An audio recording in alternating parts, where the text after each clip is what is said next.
Hello everyone, welcome back to the channel once again. So new video, new topper हमारे सामने आ चुका है। I hope आपको ये टॉपर इंटरव्यू सीरीज बहुत मजेदार लग रही होगी एंड आप अलग अलग टॉपर की बातें, स्ट्रेटेजी सब सुन के बोलते ना, एक आपको आइडिया मिल रहा होगा कि आपको अपनी प्रिपरेशन जर्नी में क्या करना है और क्या नहीं करना है। ओके, सो यस, आज की वीडियो में हमारे साथ है साइंस स्ट्रीम का स्टूडेंट, जिसका नाम है सुधांशु दीपक फरकाड़े। इस साइंस स्ट्रीम से 93% लाकर अपना 12 बोर्ड एग्जामिनेशन क्रैक किया है। हाँ, so Sudhanshu, first of all welcome to my channel and heartily congratulation यार, एकदम मस्त मार्क्स तुमने लाए हो। Thank you ma'am, it means a lot for मी।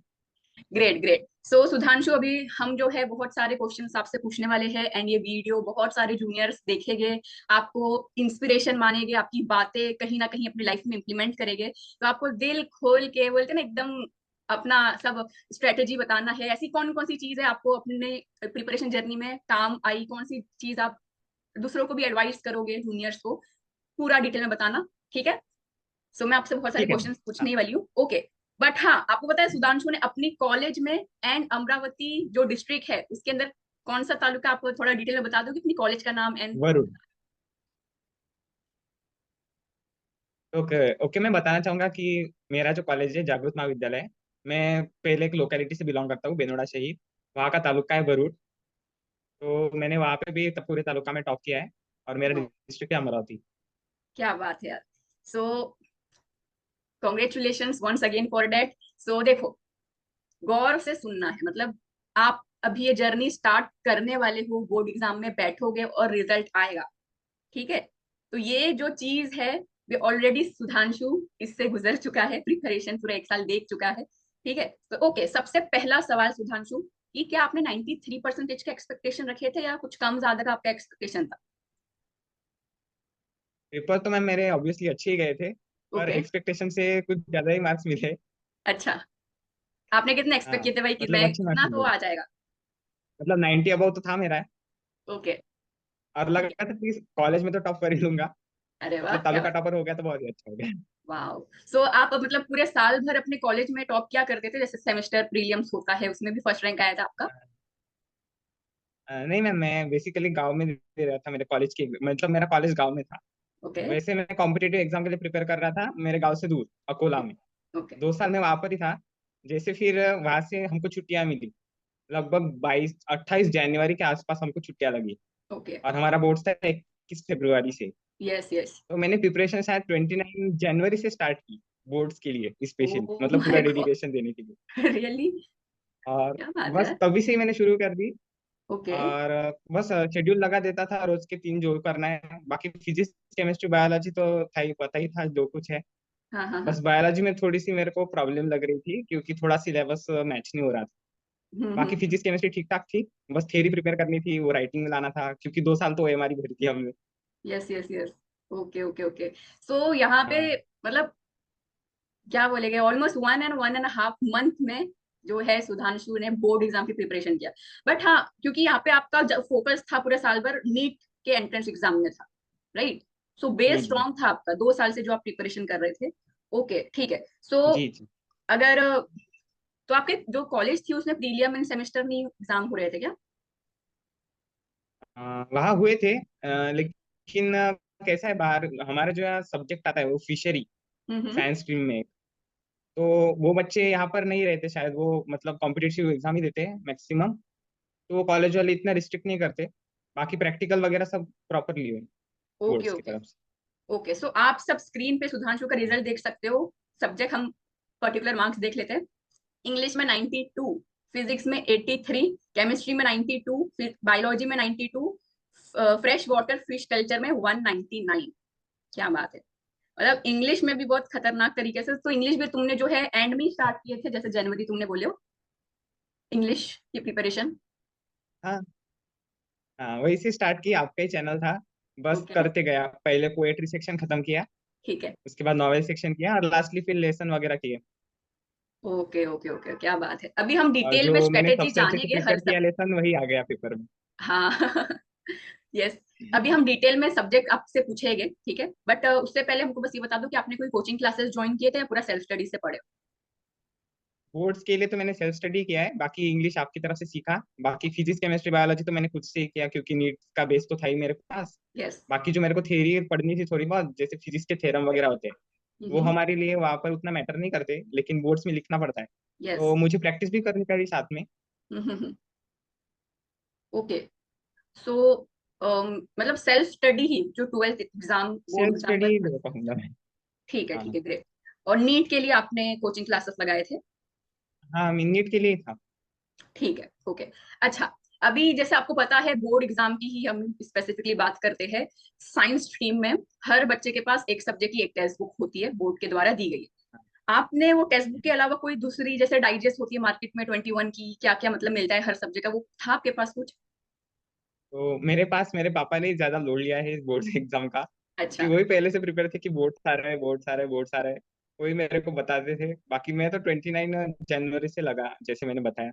तो उन्होंने एक नवनीत की डाइजेस्ट आती है, वो बड़ी वाली, हम्म। थोड़ी बड़ी साइज में। बाकी वो 21 के जो आते हैं हाँ, हाँ। नवनीत के, वो मैंने पढ़े नहीं ज्यादा, लेकिन मेरे पास थे। ओके। बाकी मैंने नवनीत के जो डाइजेस्ट है, वहाँ पे स्टार क्वेश्चंस आते हैं, मतलब टेक्स्ट बुक के। Yes, yes. वैसे ही मैंने प्रिपरेशन की। वैसा नहीं है कि आपको पेपर में वही क्वेश्चन मिलेंगे, बिल्कुल। लेकिन जो एक बेस होता है बोर्ड्स के एग्जाम का, वो पक्का हो जाता है। और उससे भी इम्पोर्टेंट है पास्ट ईयर के पेपर्स जो होते हैं, यस। वो इंटरनेट पे मिल ही जाते हैं। हम्म। तो वहां से आइडिया मिल ही गई मुझे कि क्या क्या आने वाला है, कैसे कैसे टॉपिक्स आते हैं, और इलाबोरेट तो कर सकता हूँ फिर ऐसा। बिल्कुल। तो ये जो तुम नवनीत के डाइजेस्ट बोल रहे हो, तुमने सब सब्जेक्ट के लिए खरीद लिए थे क्या, physics chemistry physics biology chemistry English? Biology के में यूज किए मैंने स्पेसिफिकली। ओके। ठीक है, बाकी ठीक इंग्लिश का आपसे ही पढ़ा पूरा। है। बाकी ओके। जो मुझे मैटर तो कुछ लगता नहीं, उसमें सिर्फ अप्रिसिएशन लगता है। हाँ। उसके लिए सिर्फ गाइड रेफर की थी। बाकी फिर नॉवेल के लिए टेक्स्ट बुक पढ़नी पड़ती। बिल्कुल। नॉवेल सेक्शन पूरा एक बार थॉरोली रिवाइज करेंगे तभी आंसर दे पाएंगे। यस, उसके यस, बाद एग्जैक्टली। पोएट्री सेक्शन भी आपको एक बार पोएम में से सब राइमिंग स्कीम सब कुछ निकालने पड़ता है, उसके लिए भी इंग्लिश की टेक्स्ट बुक जरूरी है। बाकी फिजिक्स केमिस्ट्री बायोलॉजी के लिए जो मैंने नवनीत की गाइड बताई, उसमें से सिर्फ स्टार क्वेश्चंस किए मैंने, जो टेक्स्ट बुक के ही थे। ओके। मतलब मैंने मतलब पूरी टेक्स्ट बुक नहीं पढ़ी, हम्म। सिर्फ वो स्टार क्वेश्चंस नवनीत की गाइड से किए मैंने उतने। ठीक है, ओके, ओके। अच्छा, अगर जैसे तुम बोल रहे हो कि तुमने कोई कोचिंग क्लासेस नहीं लगाए थे 12th बोर्ड एग्जाम के लिए, तो हम्म। सेल्फ स्टडी तुम कर रहे थे तो डायरेक्टली जो टेक्स्ट बुक थी उसको पढ़ के समझ लिए एंड एग्जाम में लिख के आए, ऐसा किए थे? या आपको पता है यूट्यूब में इतने खतरनाक टीचर्स अलग अलग सब्जेक्ट के, हर सब्जेक्ट के एक से एक नहीं। टीचर है, हाँ, पढ़ाते एक हैं, मिनट। मैराथन लेते हैं, तो क्या तुमने यूट्यूब की भी कुछ सहायता लिए थे अपनी बोर्ड प्रिपरेशन जर्नी में? बस अब इतना बता दो कि यूट्यूब ने तुम्हारी बोर्ड प्रिपरेशन जर्नी में कितना रोल प्ले किया और तुमने कितना उसका फायदा उठाया। पहले तो आपको थैंक यू कि मेरे इंग्लिश में 92 मार्क्स आए, वो आपकी वजह से ही आए। वो मैंने यूट्यूब से ही किया, सिर्फ इंग्लिश का ही मैंने यूट्यूब से किया है। ओके। बाकी फिजिक्स केमिस्ट्री बायोलॉजी तो मैंने खुद से ही प्रिपेयर किया, ओके। क्योंकि उसमें पहले फिजिक्स की बात करता हूँ मैं। फिजिक्स ठीक है। में थ्योरम वगैरह रहते हैं, जो मतलब बोर्ड्स में रिपीट ही होते रहते हैं। आपको अगर ध्यान देना पड़े तो फर्स्ट ईयर पेपर उठा के देख लेना चाहिए एक बार पूरे पूरे। और उसमें बहुत सारी मतलब जो न्यूमेरिकल्स होते हैं, उनकी आदत ही पड़ जाती है, क्योंकि 2 साल प्रिपेयर। बिल्कुल। फिजिक्स के बारे में बात कर रहा था कि फिजिक्स में जो होते हैं, पहली बात तो ये कि वहाँ पर थ्योरम रटने पड़ते हैं आपको बोर्ड्स के लिए पूरे पूरे। उसके बाद जो न्यूमेरिकल्स है वो आप सॉल्व कर ही सकते हो, क्योंकि 2 साल बच्चे पढ़ती है नीट जेडबल के लिए। हम्म। तो बस एक ध्यान रखना पड़ता है बोर्ड्स में कि मार्किंग स्कीम कैसी है, क्योंकि यहाँ पर एक एक स्टेप को मार्क्स मिलता है, हाफ मार्क्स, 1 मार्क्स। इसलिए हम्म। बहुत ध्यान रखना पड़ता है। जैसे कोई अगर थ्योरम प्रूफ करने के लिए आता है, तो वहाँ यस। पे स्टेटमेंट प्रूफ जैसी बातें होती है, कंक्लूजन होता है, तो वो सब ध्यान में रख के अपने को आंसर लिखना पड़ता है, तभी मार्क्स मिलेंगे। तो उसके लिए प्रैक्टिस बहुत जरूरी है, एटलीस्ट एक दो पेपर तो भी आपको फिजिक्स के लिए देने ही पड़ेंगे। वैसे मैंने भी मतलब पेपर सिर्फ पेपर के पहले ही दिन दिए थे। मतलब एक दिन निकालता था मैं उस पेपर के पहले दिन, जब मैं 2-3 पेपर दे डालता था जितने हो सके मेरे से, 3-3 घंटे का टाइम लगा के। बाकी अब मैं केमिस्ट्री के बारे में जाऊंगा तो वहां पे आता है ऑर्गेनिक, इनऑर्गेनिक और फिजिकल। तो यस। फिजिकल में तो क्वेश्चंस आपको वही है कि न्यूमेरिकल्स आने हैं, आपको सॉल्व करने हैं, आंसर लिखना है, बस स्टेप को बार बार ध्यान में रखना है आपको उनको। उसके ओके। बाद ऑर्गेनिक था। तो मुझे इनऑर्गेनिक से पर्टिकुलर प्रॉब्लम था, क्योंकि बोर्ड्स में वो बहुत सारा मैटर दे रखा था। और नीट के लिए मतलब इतना मैटर वो नहीं करता है, जितना यस। मतलब बोर्ड्स के लिए स्पेशल दे के रखा है। उतना मेरे को रटना मतलब इतने कम टाइम में मेरे को वो फिजिबल नहीं लगा। फिर मैंने ऑर्गेनिक पर ज्यादा भार दी। मतलब ऑर्गेनिक की प्रिपरेशन इतनी अच्छे से कर डाली कि अच्छा हो जाए कुछ इसमें। तो इनऑर्गेनिक का मुझे डर लग नहीं रहा था तो पेपर के पहले। ओके। तो क्या बात केमिस्ट्री भी अच्छा चला गया, मेरे 92 मार्क्स आ गए केमिस्ट्री में भी। है। काफी अच्छा और है। उसके भी मैंने पेपर देखे देखे पास्ट ईयर पेपर देखे उसके पहले ही दिन, और 2-3 पेपर दे डाले उस पर 3-3 आवर का टाइम लगा के। ओके। और बाकी फिर बायोलॉजी का जो प्रॉब्लम आता है, हम्म। मुझे स्पेशली आया, लड़कों का नहीं आता, बायोलॉजी सबको इजी जाता है वैसे, जाना ही हाँ, चाहिए ऑब्वियसली, साइंस स्ट्रीम सुनी है तो उसमें हमारी जो एनसीईआरटी होती है, नीट के लिए हम्म, प्रिपेयर कर रहे, उसमें मैटर थोड़ा शॉर्ट में होता है। तो हम्म, हमें बोर्ड्स में जितना डिटेल में दिया है उतने की मतलब सफिशिएंट नहीं है उतना, बिल्कुल। मतलब हमारा नीट का जो मैटर है वो बोर्ड्स के लिए सफिशिएंट नहीं है उतना। हम्म, तो हमें हम्म, कुछ एक्स्ट्रा पढ़ना पड़ता है बायोलॉजी के लिए। हम्म, तो मैंने वो गाइड से बहुत जितने पॉइंट्स कवर कर सकता था मैं टेक्स्ट बुक के क्वेश्चन से, उतने मैंने कवर करे और बस बोर्ड्स की एग्जाम दे दी। तो बायोलॉजी का पेपर मेरा भी अच्छा चला गया। वहां पर हमको ध्यान रखना पड़ता है वन वर्ड का, क्योंकि वो तो हम्म, बाहर से आने वाले हैं, हम्म, कुछ टेक्स्ट बुक से आने वाले हैं, तो वो भी टेक्स्ट बुक से ही आते हैं। अपने टेक्स्ट बुक में जो इंटेक्स क्वेश्चन वगैरह होते हैं वो अच्छे से पढ़ने के होते हैं, तो वो डाइजेस्ट ही पढ़े थे मैंने, जैसे आपको बताया। ओके, तो वहां से ही मैंने प्रिपरेशन की, तो बायोलॉजी का पेपर भी अच्छा चला गया। Okay, great. एंड बाकी जो आपका, फिशरी की बात जो मैं बताना चाहूंगा, हाँ, वो फिशरी का पेपर जो ऐसा होता है कि 100 मार्क्स का प्रैक्टिकल होता है। वो 2 दिन प्रैक्टिकल चलता है कॉलेज में, और 2 पेपर होते हैं 50-50 मार्क्स के, 2 दिन, वो भी 3-3 घंटे के ही होते हैं। अम, उसमें मैंने अकोला में जो मैं था वहाँ पे नीट एग्जाम के लिए प्रिपरेशन कर रहा था, वहाँ पे एक सर थे फिशरी के लिए, गुप्ता सर, ओके, उनकी नोट्स लाई थी। तो ठीक है। उसमें भी फिशरी वन फिशरी टू होता है, उनके 2 पेपर होते हैं वैसे 2 दिन। तो वहाँ की नोट्स थी मेरे पास, तो उसमें सभी था, मतलब जो रहता है 10 मार्क्स के क्वेश्चन, 5 मार्क्स के क्वेश्चन। तो बस मैंने वही नोट्स प्रिपेयर की थी, और फिशरी के एग्जाम भी बहुत अच्छी चली। ओके, ओके, ग्रेट, क्या बात है। सो जैसे तुम बोल रहे हो कि मैंने ये पढ़ा, ये किया, वो किया, तो मतलब तुम दिन का 24 घंटा होता है सब बच्चे के हाथ में, तुम्हारे पास भी 24 घंटे थे, तो तुम पढ़ाई को कितना टाइम डेडिकेट कर रहे थे, एकदम सच सच बताना, 24 घंटे में से। ठीक है। तो मैं मतलब अर्ली तो ऐसा नहीं लेकिन उठता था ऐसा माना ज्यादा, जाता है ना कि भाई 7 साढ़े। टॉपर लोग तो ऐसा मतलब दूसरे बच्चे जो समझते हैं जिनका 50-60 आता है, भाई इसने 93 लाया यार, ये तो 24 घंटा पढ़ता होगा, सिर्फ क्या सुबह उठा है, तो तुम्हारा भी ऐसी था क्या? वैसे ही सीन बोलो कि मुझे पढ़ाई में इंटरेस्ट था पहले से ही, मैं अच्छा। पढ़ाई में घुसा रहता हूँ वैसे भी। हाँ। ओके। तो सुबह में 7 साढ़े 7 बजे उठता था बोर्ड्स के टाइम पे। और मुझे मुझे नीट का भी थोड़ा कवर करना था उसी टाइम पे, क्योंकि मेरा सिलेबस थोड़ा पीछे रह गया था कोचिंग की वजह से। हम्म। मुझे वो भी कवर करना था बोर्ड्स के साथ में उन्हीं दिनों में। बिल्कुल। तो मैं सुबह 7 साढ़े 7 बजे उठता था, और अपना एक नोट्स आता है मोबाइल में, हम्म। वहाँ पे आप नोट बनाते हैं, उसमें टू डू लिस्ट होती है कि अपने को आज आज टॉपिक करने हैं, वो मैं बना लेता था रोज का टाइम टेबल, और उसमें टाइम्स लिखता था। एक ठीक है। घंटे में मुझे इतना टॉपिक पढ़ना है, 2 घंटे में मुझे इतना टॉपिक पढ़ना है, तो टाइम बाउंड स्टडी करनी चाहिए कभी भी। हम्म, मतलब वो शेड्यूल्ड रहता था मेरा कि मुझे आज कितने टॉपिक करने हैं, और जैसे कि बोर्ड्स में जितने चैप्टर है, फिजिक्स केमिस्ट्री बायोलॉजी, इन तीनों को तो मुझे टाइम देना ही था रोज बिल्कुल। बोर्ड्स के लिए। तो वो मैं हम्म, टाइम सेट रखता था कि आज मुझे इतने चैप्टर करने ही है किसी भी हालत में अच्छे से। और मेरी रिवीजन भी होनी चाहिए बोर्ड्स के पहले, ये भी मैं ध्यान रखता था, क्योंकि एक बार पढ़ने से तो नहीं होता है। बिल्कुल। तो मैंने वो भी ध्यान रखा। और मतलब मैं 7:30 बजे उठता हूँ, तो वहां से मेरी पढ़ाई के लिए लग जाता हूँ वैसे ही, समझो आप, सुबह से ही। ठीक है। बस अपने जो रहता है डेली नीड्स जो होती है वो पहले पूरी कर देना, बस बाकी फिर नहाना वहाना जो होता है वो कर लेना, नाश्ता पानी वो एक टाइम हो गया अलग। हम्म। फिर वहां से स्टार्ट कर देता था, तो फिर दोपहर का खाना डायरेक्ट। और ओके, फिर बैठ जाता था, तो फिर मेरा टाइम टेबल फिर शेड्यूल्ड ही रहता था पूरा। और ओके, फिर जब मुझे 11-12 बजे अब लगता था कि बस अब बोर्ड्स का हो गया है, तो मैं नीट का निकाल के बैठता था। और वो भी कम से कम 2-3 घंटे लेके बैठता था, 1-2 बजे तक रात में। Okay, okay. सो ये जो तुम अपना तो शेड्यूल बता रहे हो, ये जो तुमने बोले 29 जनवरी से स्टार्ट किया था, ये तब का है या तुमने मतलब स्टार्टिंग से ही इसको फॉलो कर रहे थे? नहीं, मैं वहां से तो मेरे क्लासेस थे सुबह, मुझे ओके, ओके। क्लासेस के लिए जाना पड़ता था 7 बजे से। तो हम्म, वो तो नहीं, मैंने घर पे आके स्टार्ट किया है शेड्यूल, मतलब बिल्कुल, मैं पक्का ही समझ था कि बोर्ड्स का करना है आज अच्छे से, एग्जैक्टली। जितना क्योंकि भी ऑफ टाइम है। कोर्स बोर्ड्स नजदीक थे और तुम्हारा एम भी हो गया यार, वो नीट एग्जाम तो चल रहा है, बोर्ड्स में भी फोड़ना है, तो फुल एक शेड्यूल तो बनाना ही पड़ेगा ना, क्योंकि एक महीने में इतनी सारी चीज कवर करनी है, तो एक एक टॉपिक को फटाफट एलोकेट करना पड़ेगा और उसको डेडलाइन के कवर करना ही पड़ेगा, क्योंकि मिस हो गया तो भाई खत्म, क्योंकि इतना कम टाइम बचा था। Okay, great, great. So yes, आपने मतलब अच्छा खासा टाइम बिताए हो, पढ़ाई किए हो, हार्डवर्क किए हो, एंड उसी का ये रिजल्ट है ना। क्या हाँ, बात है, ग्रेट, ग्रेट। एंड जैसे अभी कोई बच्चा है, ठीक है, तुम एक एग्जाम्पल हो जो एक कि एक महीने में भी बोर्ड एग्जाम की तैयारी हो सकती है, हाँ, ठीक है, कहीं ना अच्छे से हो कहीं सकती है। ऐसा एक एग्जाम्पल तुम हो, लाइव एग्जाम्पल। तो कोई समझो एक बच्चा है जो अभी बोर्ड प्रिपरेशन के लिए आने वाला है, तो तुम उसको कैसे बोलते हैं ना रोड मैप दोगे कि देख भाई, एक महीने में तू ऐसे ऐसे करना, तेरा कवर हो जाएगा, तो उसका थोड़ा सा रोड मैप बता दो ना। तो पहली बात तो ये, आजकल का मतलब ट्रेंड ही चल रहा है कि मैक्सिमम बच्चे जेडबलई और नीट के पीछे ही लगे पड़े हैं। वो अगर बोर्ड्स के वहाँ पर, मतलब मेरे लोकेलिटी में जो बच्चे हैं वो कोचिंग के लिए जाते हैं, मतलब थोड़ी देर वो बोर्ड्स का पढ़ते हैं, कुछ फिर कॉम्पिटिटिव पढ़ते हैं। तो ऐसा चलते रहता है। बट मैक्सिमम जो लड़के हैं वो नीट और जेडब्ल्यू का ये पढ़ रहे हैं, सबको ही यस। पता है। हम्म। बोर्ड्स के लिए कोई इतना ध्यान नहीं दे रहा, कॉलेजेस में इतना पढ़ा नहीं सकते प्रोफेसर बिल्कुल। वगैरह। तो सभी बच्चे उसी तरफ रहते हैं, और बोर्ड्स की प्रिपरेशन तब स्टार्ट करते हैं जब वो एकदम ब्रिंक पे आती है एग्जाम।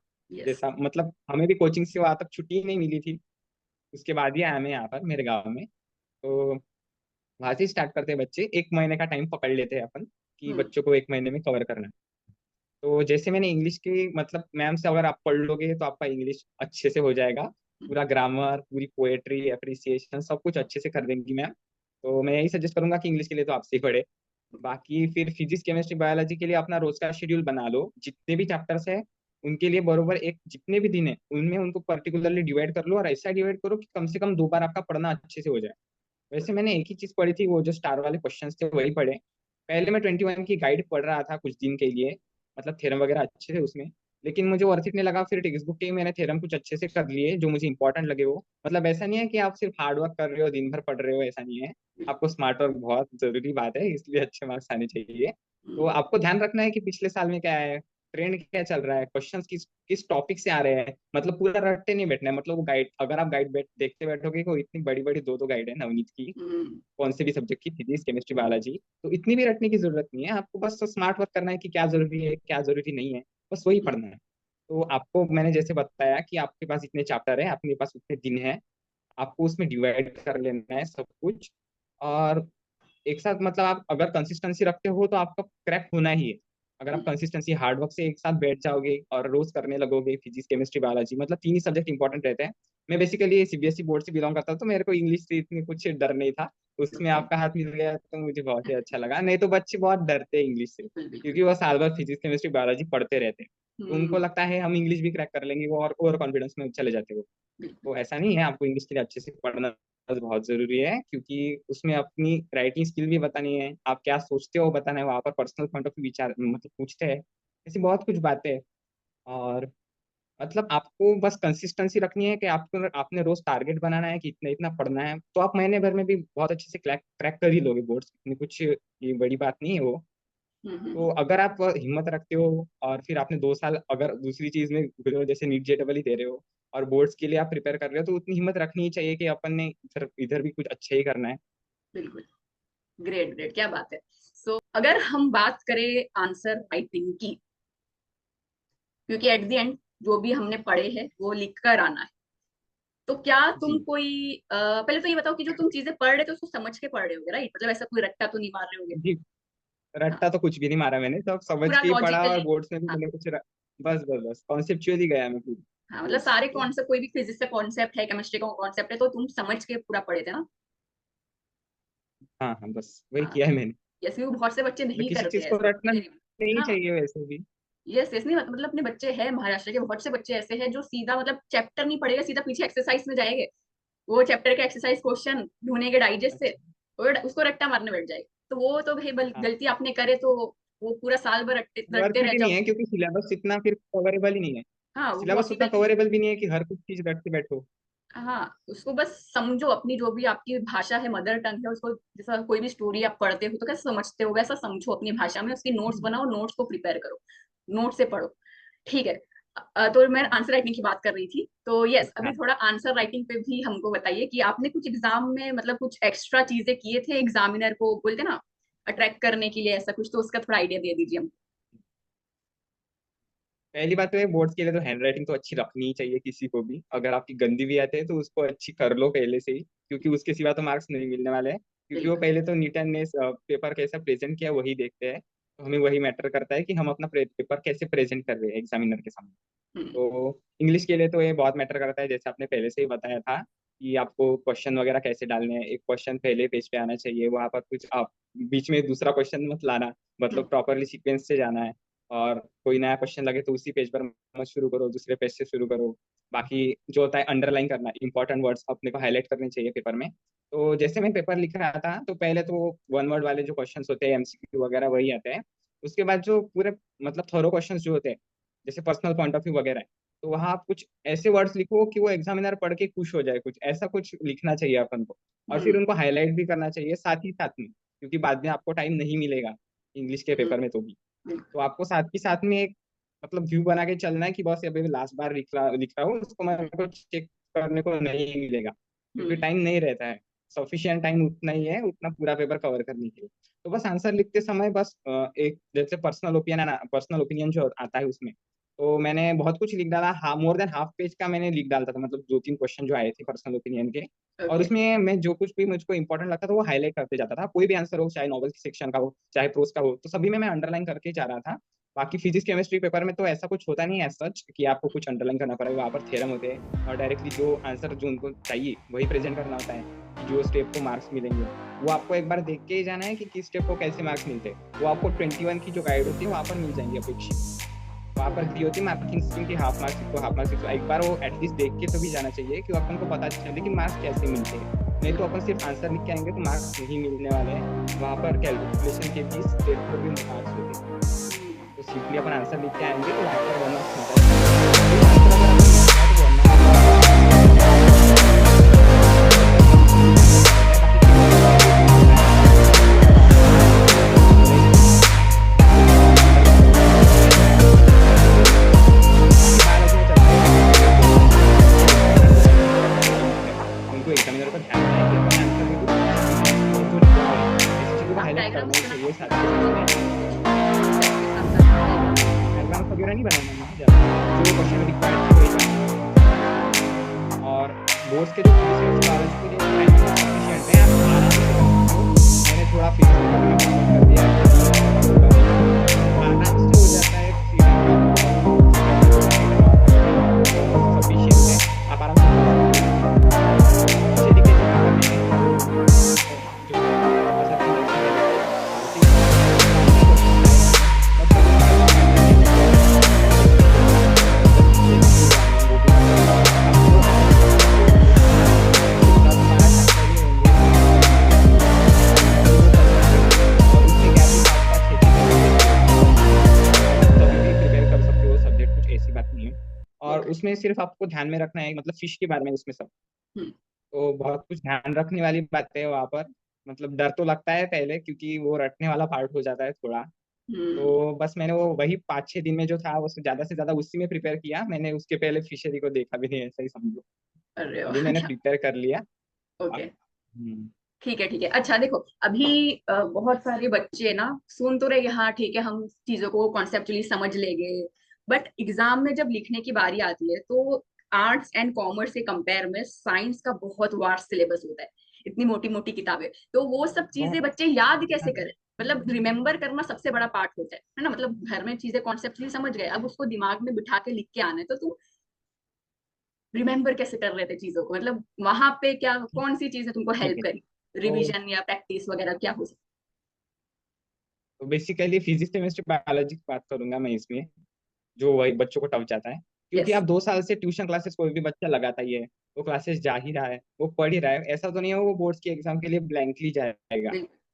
अगर जो हम्म। कोचिंग अफोर्ड भी नहीं कर रहे वो एटलीस्ट कॉलेज में जाकर कुछ पढ़ते हैं बच्चे, या हम्म। फिर कुछ ऑनलाइन खरीद लेते हैं जिससे वो पढ़ सके। तो ऐसा हम्म। कोई भी बच्चा नहीं रहता जो बोर्ड्स के लिए पूरा ब्लैंक जा रहा है। अगर उसने पढ़ाई नहीं की तो बाकी बच्चे तो पढ़ते हैं, पढ़ने वाले पढ़ने वाले, हाँ, वो तो है। तो वो तो कुछ पढ़ के ही जाएंगे। तो एक बेस तो पक्का हो ही जाता है इन 2 साल की प्रिपरेशन में बोर्ड्स के लिए उन बच्चों का। हम्म। तो जैसे आप रिवाइज करते हो, मतलब एक बार आपने कॉन्सेप्ट पढ़ लिया, हम्म। तो ऐसा नहीं आपको याद रह गया 2 साल के लिए याद रहेगा, ऐसा तो नहीं होता है। आपको कम से कम 2 to 3 टाइम्स आपको नजर के नीचे से उतारना ही पड़ता है किसी भी चीज को, ताकि वो दिमाग में बैठे। तो मैंने बोर्ड्स के लिए मतलब पहले तो मेरे पास फाउंडेशन था ही मतलब नीट की वजह से फिजिक्स केमिस्ट्री बायोलॉजी का। मतलब कोई क्वेश्चन आ भी जाए मेरे सामने अचानक से तो मुझे कुछ ना कुछ तो पता ही है उसके बारे में, ऐसा होता है। तो बच्चों के बारे में भी वैसा ही कहूंगा कि उनको भी कुछ ना कुछ तो पता होना ही चाहिए। अगर आप बोर्ड्स दे रहे हो तो हम्म। एटलीस्ट फाउंडेशन तो भी बिल्डअप होना ही चाहिए। उसके बिल्कुल। बाद आप जितना रिवाइज कर सकते हो करो, बोर्ड्स आने तक करो। मैं तो जिस मतलब पेपर जो होता था उस दिन 4 बजे उठकर मैं एक बार पूरा देख लेता था, मतलब मेरी शांति के लिए कि बस एक बार पूरा देख लूं जो कुछ प्रिपेयर किया है इन दिनों में। बस उस दिन मतलब मैं 4 बजे उठ ही जाता था पेपर के लिए। हम्म। पहली बात तो नींद आती नहीं थी, फिर पेपर के आने बाद पेपर के रिजल्ट का टेंशन कि अच्छा गया कि नहीं गया, उसमें टाइम सही चला में। जाता था। हाँ। हाँ। ओके, ओके, और ओके। मतलब आंसर लिखने का यही बताऊंगा मैं कि आपको पॉइंट वाइज लिखना पड़ता है फिजिक्स केमिस्ट्री बायोलॉजी तीनों में। हम्म। आप ऐसा कुछ भी लिख कर आ जाओगे तो मार्क्स नहीं मिलने वाले हैं। हम्म। आपको फिजिक्स का जैसे मैंने बताया कि वहां पर बहुत ध्यान से रखना पड़ता है आंसर को, कैलकुलेशन आंसर सब अलग अलग के लिए मार्किंग अलग होती है। बाकी यस। केमिस्ट्री के लिए भी वैसा ही है कि आपको मतलब जहाँ पर पॉइंट लगते हैं इनऑर्गेनिक के, जैसे मैंने बताया, तो वहाँ पर पॉइंट्स लिखने पड़ते हैं इनऑर्गेनिक के लिए। ऑर्गेनिक के लिए डायरेक्ट रिएक्शन या फिर रिएक्शन को कंप्लीट करना पड़ता है। और फिजिकल में फिर फिजिक्स जैसा ही हो जाता है कि आंसर लिखना है, प्रूफ लिखना है, वैसे ही क्वेश्चन आते हैं वहाँ पे। और बायोलॉजी में फिर आपको फिर से पॉइंट टू पॉइंट लिखना पड़ता है, और के हिसाब लिखना पड़ता है कि कितने पॉइंट लिखने पड़ेंगे, मार्क्स के हिसाब से लिखना पड़ता है कि कितने मार्क्स मिल सकते हैं अपनों की, एग्जामिनर कितने मार्क्स देगा, हाफ मार्क्स देगा इस पॉइंट को कि 1 मार्क्स देगा। तो उतना सफिशिएंट मैटर लिखना चाहिए हर एक क्वेश्चन के लिए। और मैं तो कुछ एक्स्ट्रा ही लिख डालता था, मतलब एक आध पॉइंट तो मेरे से बनता था, एक आध पॉइंट एक्स्ट्रा ही डाल देता था ताकि मार्क्स ना जाए कहीं पर। ठीक। और ऐसे चलता है, पॉइंट वाइज ही लिखना है। मतलब आपको पेपर पैटर्न तो बहुत जरूरी है कि पता होना चाहिए पूरा पूरा फिजिक्स केमिस्ट्री बायोलॉजी के लिए। Okay okay great. सो ये सब तो बहुत इंपॉर्टेंट बात है आपने शेयर की हो कि कैसे पढ़ना है, क्या करना है, कैसे लिखना है। अभी होता क्या है, बच्चे पढ़ाई जल्दी स्टार्ट कर भी देते हैं, ठीक है। एक दिन पढ़ेंगे, 2 दिन, 5 दिन, फिर वो बोलते हैं यार फिर पढ़ने, मतलब डिमोटिवेशन आता। तो क्या तुम्हारी प्रिपरेशन जर्नी में भी ऐसा कोई डे आया था कि तुमको कोई दिन ऐसा कि यार पढ़ने का मन ही नहीं कर रहा है, तो तुमने वो दिन पढ़े ही नहीं?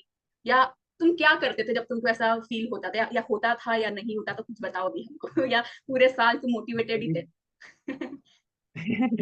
तो ऐसा तो सबके साथ होता ही है, मेरे साथ भी होने ही वाला था, क्योंकि मैंने 10th में टॉप किया था अपने तालुका में सीबीएसई बोर्ड्स में। वाह। तब कोरोना चल रहा था। अच्छा। तो मतलब वहां से मेरे को था कि कुछ अच्छा ही होगा फ्यूचर में। तो मेरे पर एक प्रेशर बन चुका था कि कोरोना में रिजल्ट मेरा अच्छा आ गया है, मतलब वर्थ इट ही था। तो मैं तब भी 4 बजे उठकर पढ़ाई करता था, मैंने प्रीलिम्स भी 4 बजे उठकर प्रिपेयर की है, तब भी 10th स्टैंडर्ड में।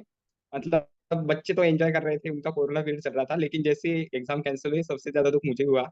लेकिन स्कूल वालों ने तो पता ही था कि मैं मेहनत करता हूँ, तो उन्होंने मुझे रैंक फर्स्ट दिया, तो मैं बहुत थैंकफुल हूँ उनको उस क्या चीज के बात लिए। तो 10th का प्रेशर मेरे पर पहले से ही बना हुआ था, क्योंकि मैंने वहां पर टॉप किया था एक बार। है।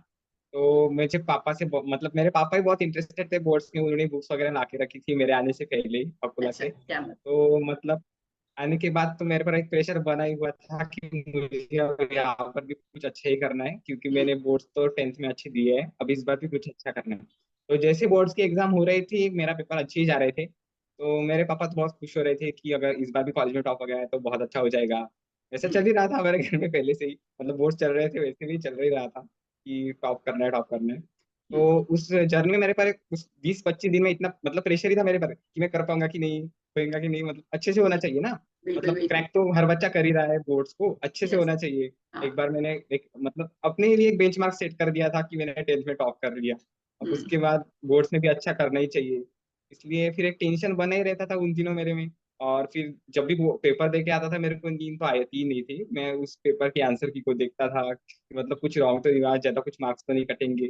तो ओके मतलब 1992 की एक्सपेक्टेशन तो थी हमें, और कॉलेज में टॉप करने की एक्सपेक्टेशन पहले से ही थी।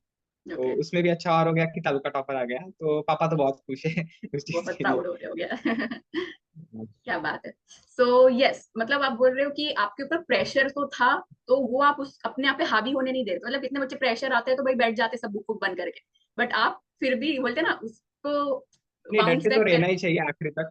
हाँ, डटे थे तुम। मतलब बैठो 10-15 मिनट ब्रेक ले लो, कुछ देख लो, कुछ बाहर बाहर जाके घुमाओ, जिससे आपको फ्रेशन अप हो जाए वो कर लो। लेकिन जब बैठ रहे हो तो पूरे मन से बैठो, जितना हो सके उतना करो, अपना 100% दे दो। ऊपर वाला देख रहा है वो करेगा ही कुछ अच्छा, आप अपनी मेहनत करते रहो। क्या बात। Great great. अच्छा, अगर अभी हम बात करें नीट एग्जामिनेशन की और फिर बोर्ड, मतलब बहुत से बच्चे हैं जो ये साथ में लेके चलते हैं, तो तुम उनको क्या एडवाइस दोगे कि मतलब ऐसा तुमको ऐसा रिग्रेट होता है क्या, नहीं यार मुझे बोर्ड एग्जाम की प्रिपरेशन और भी पहले से स्टार्ट कर देनी चाहिए थी, ऐसा कुछ रिग्रेट है तुमको, या तुम एकदम सेटिस्फाइड हो, नहीं भाई मैंने सही सही टाइम पे स्टार्ट किया? नहीं मैम, अभी रिजल्ट से तो अच्छा ही लग रहा है मुझे, हाँ। क्योंकि मेरी प्रिपरेशन बोर्ड के पहले मतलब हो ही गई थी। उसके पहले भी मैं रिवाइज ही कर रहा था, 10 दिन जब बचे थे शायद, तभी मैं रिवाइज ही कर रहा था। मतलब मुझे टाइम वो उतना भी कम नहीं पड़ा, ओके, तो सफिशियंट तुम ही था मेरे जूनियर्स लिए, को क्या जितना भी एडवाइस टाइम देना था। चाहोगे कि अगर कोई नीट मतलब कोई भी एंट्रेंस एग्जाम की प्रिपरेशन कर रहा है तो उसको साथ में बोर्ड्स लेके चलना चाहिए, या जो जनरली सारे बच्चे करते हैं कि 1-2 महीना पहले बोर्ड पढ़ेंगे लेकिन अच्छे से पढ़ो? जैसे मेरे कोचिंग में जो बच्चे थे वहां पर तो मतलब जनवरी स्टार्टिंग से वो चले गए थे, बोर्ड्स के पूरे इफेक्ट में चले गए थे कि बोर्ड्स आ हाँ। रहा है, बोर्ड्स आ रहा है। लेकिन हमारे कोचिंग के तो पेपर टेस्ट सीरीज वो जब चल रहा था वो चल ही रहा था, तो मैंने बोर्ड्स पर ज्यादा ध्यान नहीं दिया। लेकिन अगर बच्चे नीट जेडबली दे भी रहे हैं, तो अगर आपके पास एक आध महीना भी बहुत हो जाता है, एक महीना भी कोई कम चीज नहीं है, तो वहां पर भी आप बहुत कुछ कर सकते हो। उसमें भी मेरे 15 डेज में फिर प्रैक्टिकल्स आ रहे थे। तो हम्म। यहाँ से मेरे को 9 किलोमीटर पड़ता है वरुण, मेरे गांव से। तो हम्म। उसमें भी मेरे को लगता था कि मेरा यहाँ पर भी टाइम जा रहा। तो आपको सब कुछ बहुत केयरफुली हैंडल करना है, वो टाइम बहुत प्रीशियस होता है। वहां पर बिल्कुल। 5-5 मिनट बचाकर आपको अच्छे से पूरा प्रिपेयर करना है, ताकि पेपर के दिन में कोई टेंशन ना रहे। तो बस एग्जैक्ट। आपको ये ध्यान रखना है, उस महीने भर में भी आप अच्छे से कर सकते हो। बिल्कुल। ऐसा कुछ नहीं है कि ग्रेट। वो टाइम सफिशियंट नहीं एग्जैक्ट, हाँ एकदम सही बोले हो कि भाई मतलब पॉसिबल तो है, बट वहां पे आपको टाइम मैनेजमेंट को प्रायोरिटी में लेके चलना पड़ेगा। ठीक है, मतलब फिर वहां पे आप प्रोकेस्टिनेट करोगे, फिर टालोगे चीजों को, फिर गया। ठीक है, भले मतलब लास्ट के 1-1.5 महीने में पॉसिबल है, बट हाँ पूरा अपना बेस्ट देना, फुल बोलते हैं ना एफिशिएंसी के साथ पढ़ना, एकदम टाइम अलॉट करके। ग्रेट सुधांशु ने इतनी सारी बात आप हमारे साथ शेयर किए हो, बहुत अच्छा लगा। अच्छा, अभी आपका फ्यूचर, अभी मतलब 12th यार एकदम मस्त तुमने छोड़ दिए, एकदम फैमिली वाले भी प्राउड फील कर रहे होंगे, मैं भी बहुत ज्यादा प्राउड फील कर रही हूँ आप पे। अभी नेक्स्ट प्लान क्या है आपका है। जैसे आगे मैंने का? मैम नीट एग्जाम हो गई है। अभी रिजल्ट तो आने का है, लेकिन नीट एग्जाम भी अच्छी गई है। तो अच्छा गया बेसिकली क्या? मैं डॉक्टर ही बनना चाहता हूँ। मतलब पहले से ही सपना था मेरे घर वालों का, मतलब बचपन से ही मेरा फिक्स था। नहीं तो बच्चों का रहता है 10th 12th में आके उनको, मतलब वो सोच में पड़ता था कि क्या करना है क्या करना है। मतलब मेरा पहले से फिक्स था, एम पहले से ही। अच्छा, फर्स्ट सेकंड से ही मेरा एम फिक्स था कि डॉक्टर ही बनना है। क्या बात है, कौन सा अभी नीट डॉक्टर एग्जाम तुमको दिया बनना रिजल्ट। है? अभी मैम सोचा नहीं है, लेकिन कार्डियोलॉजिस्ट की तरफ ही जाऊंगा। ओके ओके, क्या बात है यार, great. Okay great, so Sudhanshu ने हमारे साथ इतनी सारी बातें शेयर किया है, स्ट्रेटेजी एंड बहुत सारी माइंडसेट की बातें की, आपको कैसे, आप अगर प्रेशर में भी हो तो भाई पीछे नहीं हटना है, बल्कि डट के लगे रहना है, और फिर रिजल्ट आपके सामने है, राइट? ओके, सो हम सुधांशु से बस लास्ट सवाल यही पूछेंगे कि आप अपने जूनियर्स को क्या एडवाइस देना चाहोगे? कोई भी रैंडम एडवाइस हो सकती है जो वो अपने दिमाग में याद रखे। तो अगर आप बोर्ड्स के लिए प्रिपेयर कर रहे हो, चाहे कौन सी भी कॉम्पिटेटिव एग्जाम के लिए प्रिपेयर कर रहे हो, तो पहले तो माइंडसेट बनना ही लो कि अपन को पढ़ना है। बस हम्म। पढ़ना है, क्योंकि किसी चीज के लिए डेडिकेशन तो होना ही चाहिए। अगर आप किसी और चीज में लग जाओगे तो आप फुल्ली अपना पोटेंशियल तो दे ही नहीं पाओगे। अगर आप डिस्ट्रैक्टेड हो किसी चीज में, मतलब इंटरेस्टेड ही नहीं हो, तो आप करो ही मत। हम्म। छोड़ दो एक बार का, घर वालों को बता दो कि नहीं कर सकता। लेकिन अगर आप कर रहे हो तो अच्छे से कर लो भाई। दो बिल्कुल। ही साल है आपके पास, उसके बाद जो करना है करने के लिए बहुत दिन है। मतलब हम्म। बच्चे छोड़ ही देते हैं पढ़ाई, वो 11th 12th में कुछ अलग ही उनके रंग निकल आते हैं। वो कुछ पढ़ाई वढ़ाई छोड़ ही देते हैं। वैसे तो कोरोना आ गया उसके बाद से तो मतलब हम्म। लड़कों ने पढ़ाई करना छोड़ ही दिया है। बिल्कुल। मोबाइल वगैरह, इंस्टाग्राम, फेसबुक, उसमें ही चले जा रहे हैं। सही बाकी तो में। कुछ कर ही नहीं रहे हैं। हम्म। फिर आपको अगर मतलब देना है, अपने बोर्ड्स में बेच देना है, अपने कॉम्पिटेटिव एग्जाम में बेच देना है, तो डिस्ट्रैक्टेड तो मत ही रहो। फोकस्ड रहो। बस कुछ पढ़ाई करनी है, ऐसा ही माइंडसेट रखो और पढ़ते रहो। क्योंकि उसके सिवा तो कोई चारा है नहीं आपके पास। अगर आपको अच्छा स्कोर करना है तो आपको पढ़ाई करनी ही पड़ेगी। और फिर हम्म। कंसिस्टेंसी भी रखनी पड़ेगी, उसके सिवा तो कोई की है नहीं। अगर आप, और क्या? उसके साथ बहुत इंपॉर्टेंट है स्मार्ट वर्क। अगर आप हम्म। सिर्फ हार्ड वर्क ही करते रहे हो तो कुछ फायदे की बात नहीं है। हार्ड वर्क सभी बच्चे करते ही है, लेकिन हम्म। उसके साथ स्मार्ट वर्क बहुत ही जरूरी है। बस ये बिल्कुल। कहूंगा। और ऑल द बेस्ट आप सभी को अपने फ्यूचर के लिए। क्या बात है। So thank you so much Sudhanshu for sharing all the strategies with us. And yes, आपको भी ध्यान रखनी है ये सब बातें, बिकॉज आप सब ये सब फेस करने वाले हो। ओके, सो यस, इसी के साथ हम ये इंटरव्यू यहीं पे एंड करते हैं, एंड मिलेंगे हम अब नेक्स्ट वीडियो में। आप जरूर बताना आपको सुधांशु की पर्सनालिटी कैसे लगी, कैसी जो भी सुधांशु ने शेयर किया वो सब बातें आपको कितनी ज्यादा इम्पैक्टफुल लगी, कमेंट करके जरूर बताना। और कुछ भी आपको डाउट है तो भी आप जरूर पूछना, ठीक है? मिलते हैं नेक्स्ट वीडियो में, till then bye bye everyone, take care. अभी बाय बोल दो। बाय। Bye bye.